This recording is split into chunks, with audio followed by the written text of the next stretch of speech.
과다 월경 출혈, 의학 용어, 메노라기아은 한 사람의 삶에 큰 영향을 미치는 문제입니다. 월경을 두려워할 수 있습니다. 월경 제품에 많은 돈을 쓸 수 있습니다. 즐기는 활동을 놓칠 수 있습니다.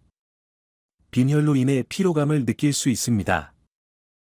이상 여부를 알아야 필요한 도움을 받을 수 있습니다. 이 영상에서 그 방법을 알려드리겠습니다.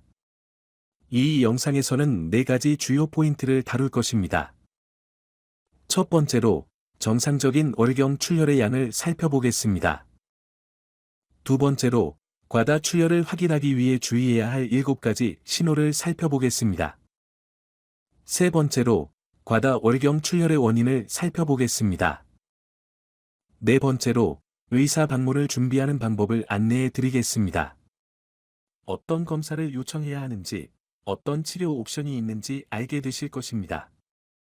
그리고 월경 출혈이 심한 경우 의사에게 상담해야 할 때 준비가 되어 있도록 도와드리겠습니다. 첫 번째 포인트, 월경 시 얼마나 많은 출혈이 정상일까요? 출혈의 양은 출혈이 있는 날수, 사용하는 월경용품의 수, 월경 혈액의 양을 측정하여 설명할 수 있습니다. 일반적으로 사람들은 약 4에서 5일 동안 출혈을 경험합니다. 첫 1에서 2일은 매우 심하고 그 후 점차 줄어듭니다. 하지만 출혈 날짜는 사람마다 매우 다를 수 있습니다. 생리용품 사용량을 설명하려고 하면 더 어렵습니다. 왜냐하면 사람들이 사용하는 생리용품의 크기가 다르고, 때로는 가득 차기도 하고 때로는 그렇지 않기 때문입니다. 정량화하고 측정했을 때, 평균적으로 사람들은 전체 주기 동안 약 10에서 15ml의 피를 흘립니다. 조금 더 많은 양이지만 여전히 정상 범위에 속하는 경우는 약 20ml입니다. 20ml는 얼마나 될까요? 보여드릴게요. 여기 쿨레이가 있어요. 이것은 5ml입니다. 10ml, 15ml. 그래서 이건 20ml입니다. 이 정도가 약 20ml이며 대부분의 사람들이 월경 기간 동안 배출하는 총 출혈량입니다. 하지만 집에서 수집하고 측정하는 건 아니에요. 생리용품으로 계산하고 기록할 수 있어요. 생리컵, 탐폰, 패드 등으로 계산하고 기록할 수 있죠. 생리컵은 보통 20에서 50ml를 담을 수 있습니다. 따라서 비울 때 측정하고 기록할 수 있습니다. 제조사 웹사이트를 확인해 보세요. 그리고 자신의 생리컵이 얼마나 많은 양을 담을 수 있는지 반드시 확인하세요. 탐폰의 경우, 일반 탐폰은 5ml의 체액을 흡수합니다. 슈퍼 탐폰은 약 10에서 15ml를 흡수합니다. 패드의 경우, 일반 패드는 약 5ml의 체액을 흡수합니다. 하지만 슈퍼 오버나이트 패드는 약 10에서 15ml를 흡수합니다. 생리용품을 교체할 때, 이 제품이 완전히 젖었는지 확인해 보세요. 그리고 대략적으로 계산해 볼 수 있습니다. 일반 생리대 템폰이 반 정도 포화되었다면 약 2.5ml입니다. 완벽하게 측정하기는 어렵습니다. 하지만 월경 기간 동안 60ml 이상의 액체를 배출한다면 이는 월경과 다증, 메노레이지어입니다. 이는 너무 많은 양입니다. 두 번째 부분, 월경과 다증을 판단하는 7가지 신호와 의사에게 상담해야 할 시기를 알려드립니다. 단서 1. 탐폰이나 패드 같은 생리용품이 1시간 이내에 젖어 넘치거나 연속으로 몇 시간 동안 젖어 넘치는 경우. 이는 너무 많습니다. 두 번째 단서, 유출을 방지하기 위해 생리용품을 2개씩 사용해야 하는 경우. 이는 너무 많은 양입니다. 세 번째 증상, 침대에 얼룩이 생길까 봐 걱정되어 밤중에 생리용품을 교체해야 하는 경우. 친구 중에는 밤에 몇 번이나 알람을 설정해 생리용품을 교체하는 사람도 있었습니다. 이 정도는 너무 많습니다. 힌트 네 번째, 생리 기간이 7일 이상 지속되는 것. 힌트 다섯 번째, 유로 동전보다 큰 생리 덩어리가 나오는 것. 너무 크네요. 단서 6번, 생리량이 너무 많아 좋아하는 일을 하거나 출근하거나 학교에 가는 것을 방해받는 것. 너무 과도해요. 7번째 신호, 생리기간 동안 출혈이 너무 많아 피로감, 피로, 호흡 곤란을 느끼는 경우, 이는 모두 빈혈의 증상입니다. 일부 증상은 가끔씩 생리용품을 통해 새어나가거나 밤중에 교체해야 할 수 있습니다. 가끔씩 월경량이 많은 경우가 있을 수 있습니다. 하지만 이것이 일상적이며 매월 반복되고 생리가 다가올 때마다 불안감을 느끼거나 활동을 놓칠 것을 알고 있다면 이 경우 반드시 의사와 상담하여 상황을 확인해야 합니다. 이 영상의 세 번째 부분은 월경과 다증, 메노레이지어 또는 월경과다 출혈의 원인입니다. 저는 이를 7가지 범주로 나누어 생각합니다. 이 목록을 적어두고 의사에게 상담할 때 가져가세요. 중요한 것을 놓치지 않도록 하세요. 첫 번째 범주는 자궁 관련 원인입니다. 해부학적 원인으로는 양성종양, 자궁근종, 폴립 등이 있습니다. 또한 암, 특히 자궁경부암이나 자궁암이 과다 출혈로 나타날 수 있습니다. 두 번째 카테고리는 임신 합병증입니다. 임신 사실을 모를 수도 있습니다. 하지만 유산은 과다 출혈을 유발할 수 있습니다. 난관 임신, 자궁의 임신, 은 난관에서 발생하는 임신으로 출혈을 유발할 수 있습니다. 이 점을 놓치지 않도록 주의해야 합니다. 자궁 출혈의 세 번째 범주는 호르몬 장애입니다. 그리고 저는 주로 다낭성 난소 증후군과 갑상선 질환을 생각하고 있습니다. 이 두 가지 문제 모두 과다 출혈을 유발할 수 있습니다. 네 번째로 고려하는 범주는 면역 관련 문제로 자궁내막증과 비정상적인 세포 분열 등이 포함됩니다.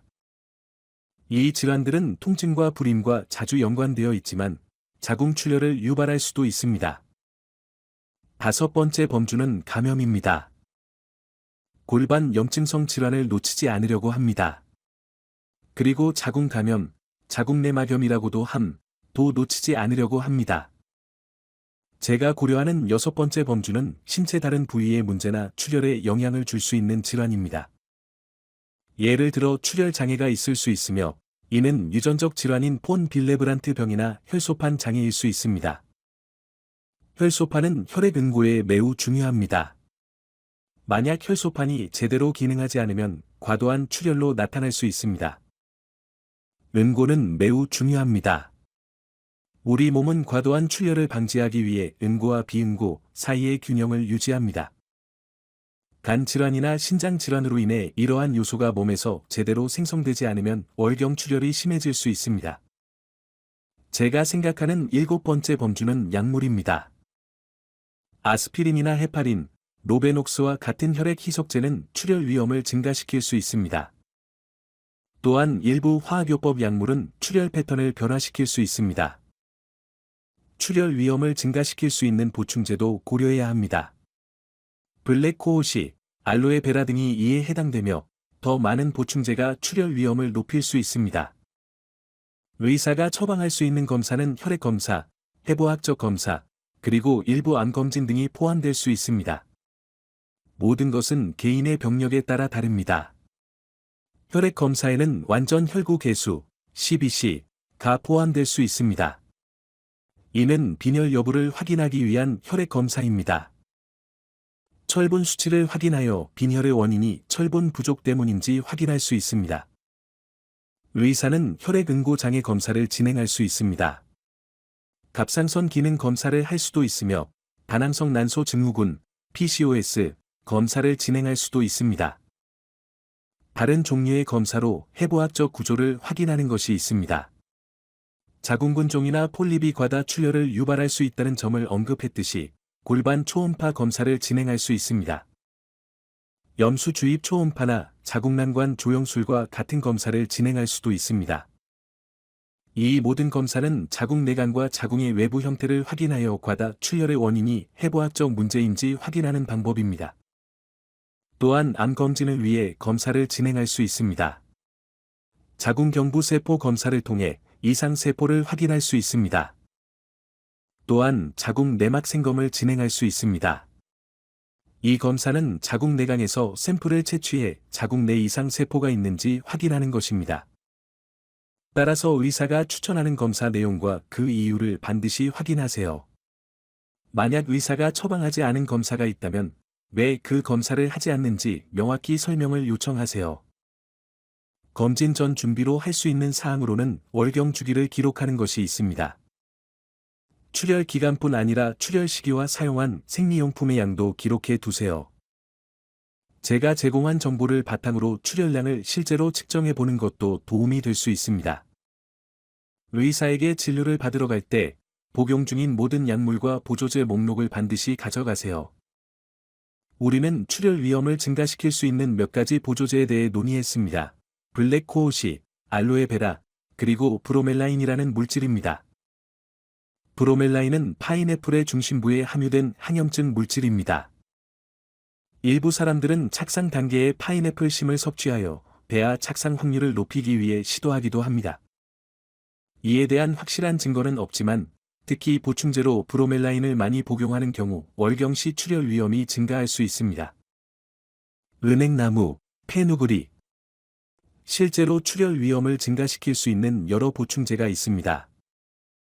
따라서 복용 중인 보충제를 확인하고 온라인에서 해당 성분이 문제일 수 있는지 확인하세요. 의사 방문을 기다리는 동안 이부프로펜을 고려해 보세요. 이는 출혈량을 줄이는데 정말 도움이 될 수 있습니다. 반드시 지시대로 복용하세요. 이부프로펜을 과도하게 복용하면 건강에 해로울 수 있습니다. 온열 패드를 사용해 보세요. 수분을 충분히 섭취하세요. 철분이 풍부한 식품을 많이 섭취해 보세요. 예를 들어 잎채소, 붉은 고기, 고기 섭취 시 등이 있습니다. 의사 방문을 기다리는 동안 철분이 포함된 멀티비타민을 복용하는 것도 좋습니다. 이 중 몇 가지 팁이 정말 도움이 되길 진심으로 바랍니다. 정보가 많았지만 과도한 출혈로 걱정되신다면 정말 도움을 드리고 싶습니다. 이제 요약해 보겠습니다. 이 영상에서 우리는 월경 시 정상적인 출혈량에 대해 배웠습니다. 과다 출혈을 의심할 때 주의해야 할 7가지 증상에 대해 알아보았습니다. 과다 출혈의 원인을 다시 한번 살펴보았습니다. 그리고 의사에게 질문을 할 때 도움이 될 수 있도록 기록해 두어야 할 팁을 제공했습니다. 이 영상에서 무언가를 배웠다면 정말 기쁩니다. 이 영상처럼 무언가를 배웠다면 질문을 댓글로 남겨주시고 이 채널에 구독해 주세요.